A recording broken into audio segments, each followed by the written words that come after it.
जो भी 500-700 करोड़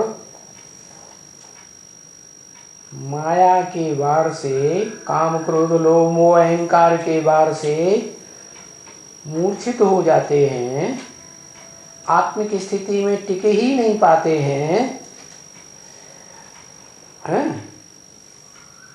वो ये है चैतन्य बूटी संजीवनी। कौन हुई है? अरे कोई नाम है? अभी तो बताया, राधा। माता ने पहले बता दिया। राधा कहो, लक्ष्मी कहो, है तो ये प्रैक्टिकल में ऐसी संजीवनी बूटी है।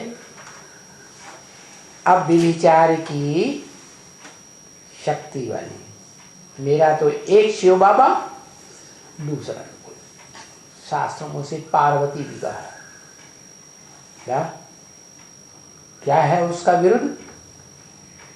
वरों शंभु न तो रहो कुंवारी, जन्म जन्म लगे रगड़े हमारी। क्या मैं या तो शंकर को वर्ण करूंगी, जिसका एक नाम शंभु भी है। शंभु माने स्वयंभू, स्वयं पुरुषार्थ करके अपने को प्रत्यक्षता रूपी जन्म देता है। इस मनुष्य सच्ची में कोई मनुष्य नहीं है दूसरा जो उसका परिचय दे, उसको प्रत्यक्ष करे। जैसे मुरली में ब्रह्म वाक्य है ना, क्या?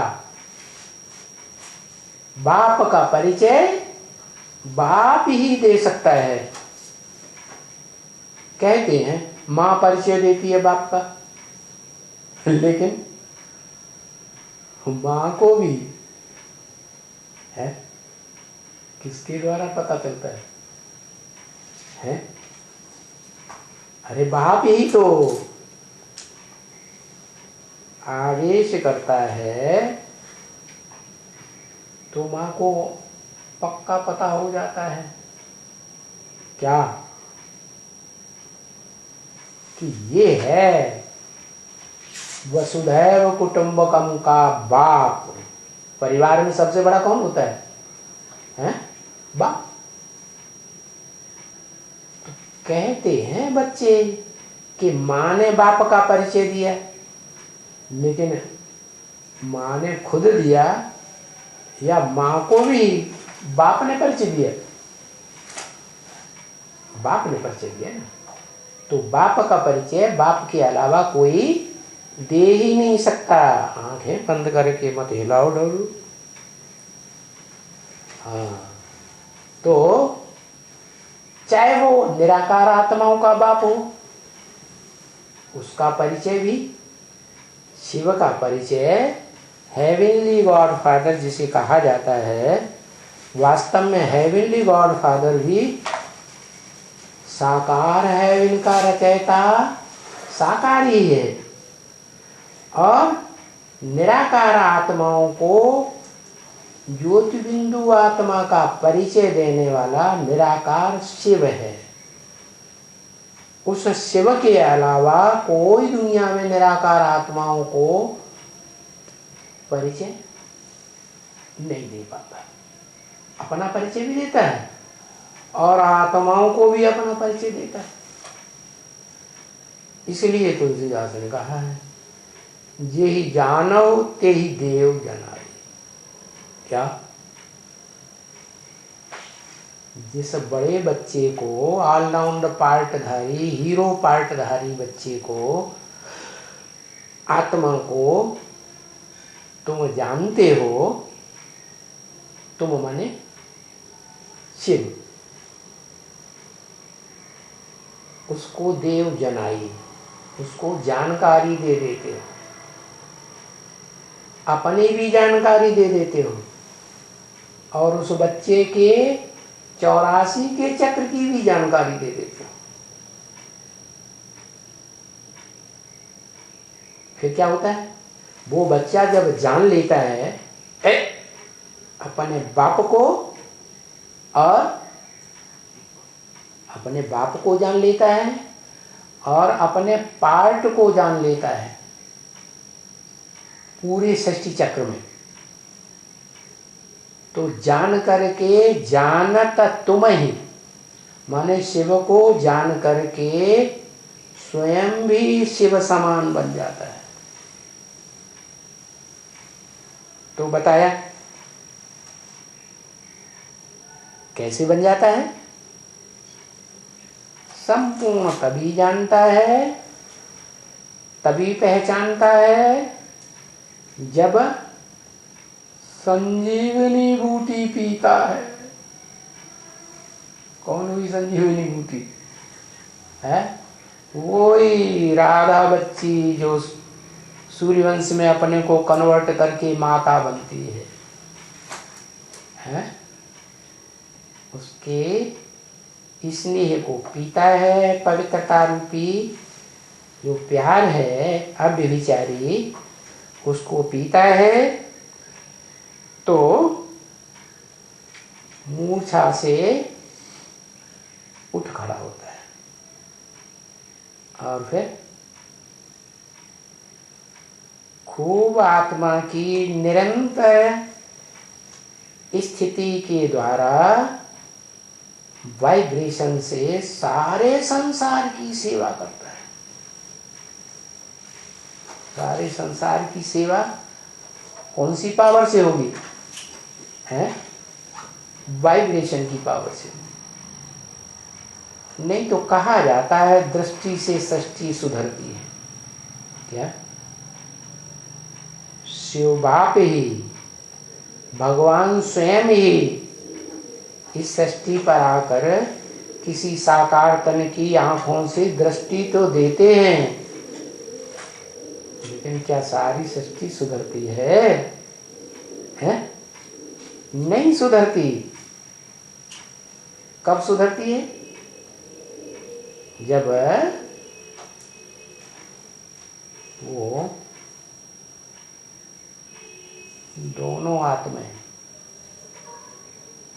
शिव बाप के नूर जो कहे जाते हैं, बच्चा जो है बाप की आंखों का नूर कहा जाता है।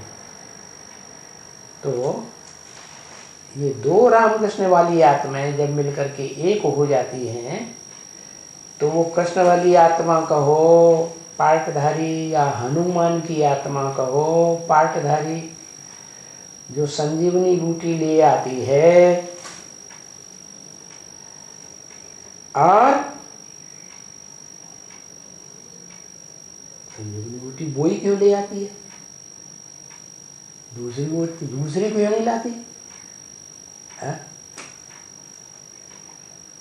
कुछ कारण है या नहीं?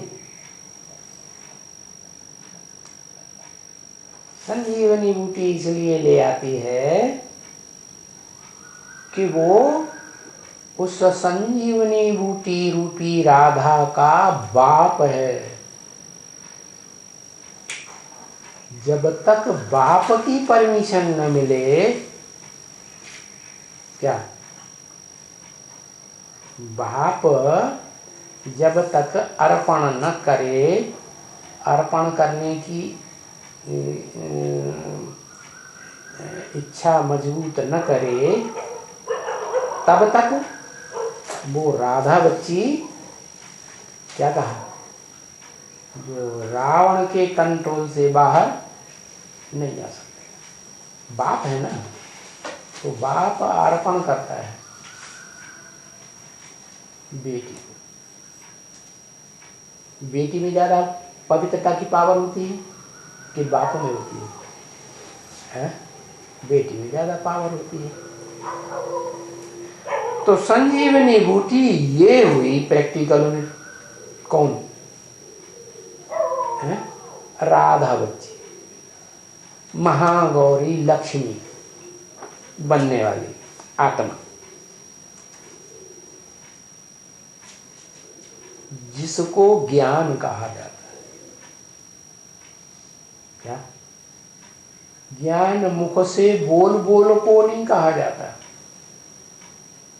ज्ञान मुख से समझाई दिया, समझ लिया, उसको ही नहीं कहा जाता। असली ज्ञान किसको कहा जाता है?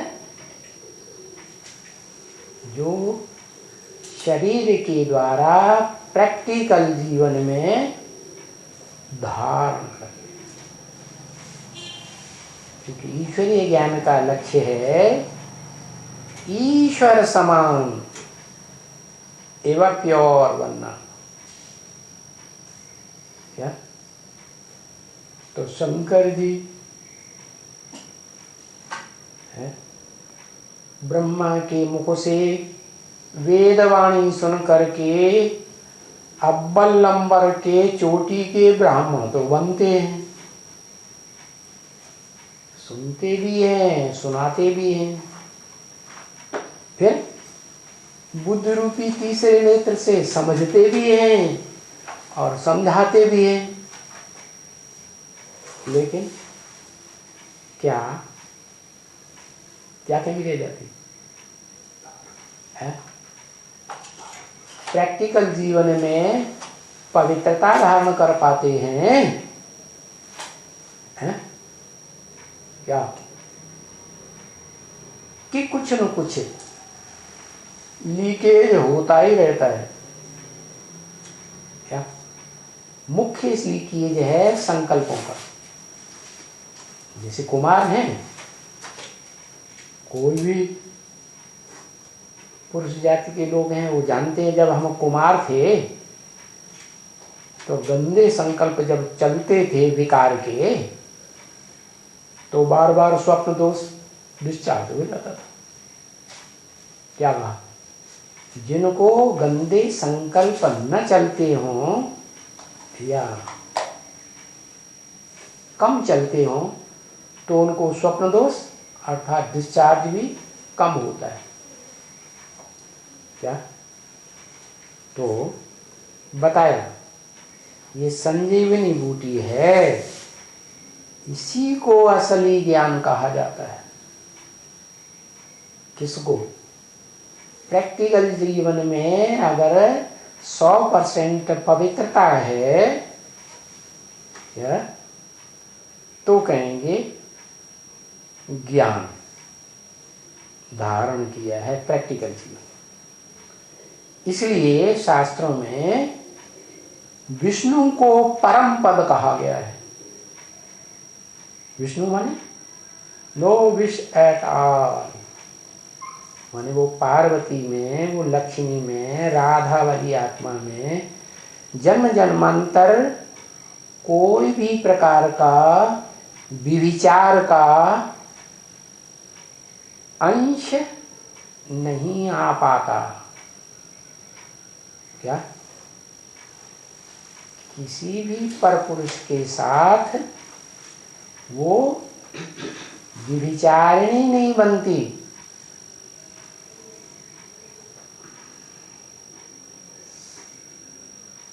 एक लिंग स्वामी के सत्व को धारण करती है, इसलिए सती कही जाती। क्या क्या कही जाती? सती। हाँ, तो उस सती को ही ज्ञान धारण करने वाला असली बन कहा जाएगा। हाँ, नाम इनका भिन्न है। किनका है?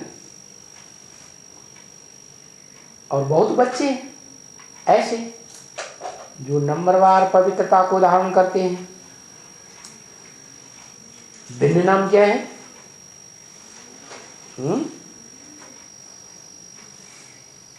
अरे नवग्रह का पूजन होता है ना, है? तो वो नवग्रह में एक तो स्वयं ज्ञान सूर्य है, बाकी 8 और हैं अष्टदेव। अरे भाई, ये भूत नहीं भागते हैं। बाबा के घर में माया और इसके साथ भूत जरूर आते हैं। कितना कोशिश करते हैं। हाय, तो भले इनका नाम भिन्न है। किनका? संजीवनी बूटी धारण करने वालों का प्रैक्टिकल जीवन में क्या नाम भिन्न है? या तो अष्टदेव का नाम भिन्न भिन्न है, या तो 8-9 देवियां हैं। 8 का नाम लिया, 9वीं देवी को महाकाली कहा जाता है, चंडिका देवी। क्या? कैसी? नंगो मुनंगी दिखाई जाती है? कैसी नंगी?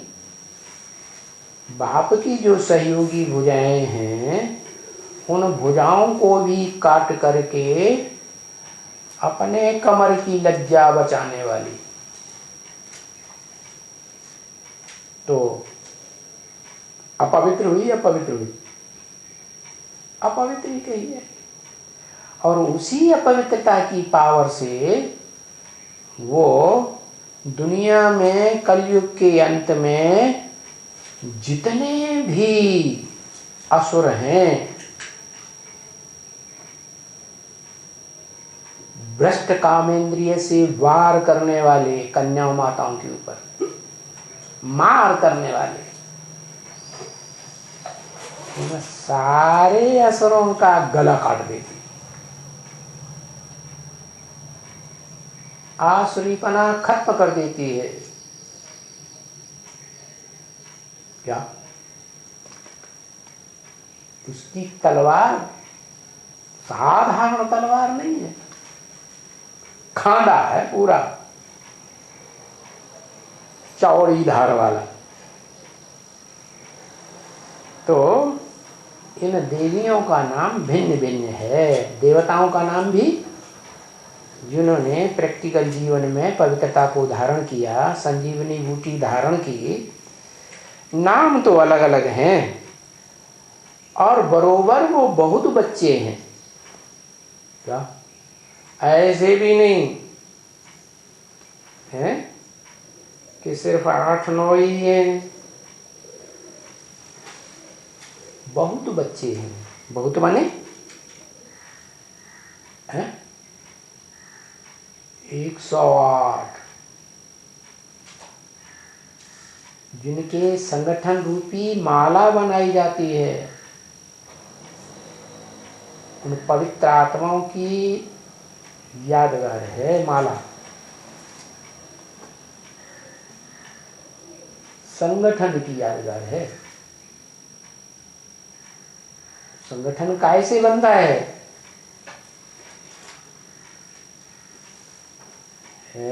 प्योरिटी से बनता है। प्योरिटी से यूनिटी रूपी संगठन बन गया।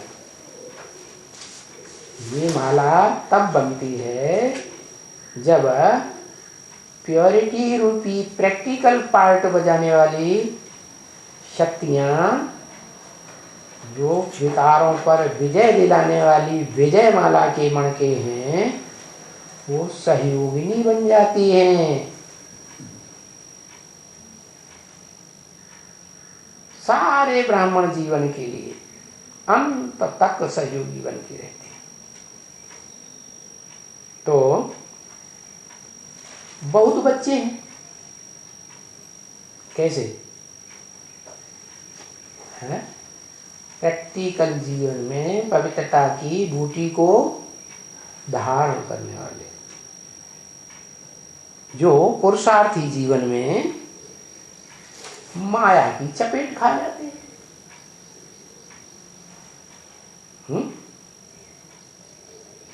और मूर्छित हो जाते हैं। चपेट खा जाते हैं तो क्या होता है? जितनी देर मूर्छित रहेंगे उतनी देर पुरुषार्थ नहीं कर पाते। भिन्न भिन्न प्रकार के बच्चे हैं। मन 9 मुख्य धर्म है ना दुनिया में। मुख्य 4 धर्म, देवता, इस्लामी, बौद्धी, क्रिश्चियन, और उनके सहयोगी धर्म, जैसे इस्लाम धर्म का सहयोगी मुस्लिम धर्म है। बौद्धियों के भी 2 हिस्से हो गए, हीनयान, महायान। क्रिश्चियंस के भी 2 हिस्से हो गए। एक ऐसे हैं जो क्राइस्ट को, बाइबल को मानते हैं, गिरजाघर को मानते हैं। दूसरे ऐसे हैं उन किसी को नहीं मानते। तो वो मुख्य धर्म पिता हैं और उनके सहयोगी धर्म पिता हैं, टोटल मिलकर के 9 धर्म पिताएं हैं इस दुनिया में। एक नास्तिक को और मिला दें जो क्रिश्चियन से निकलता है, और इस दुनिया में बड़ा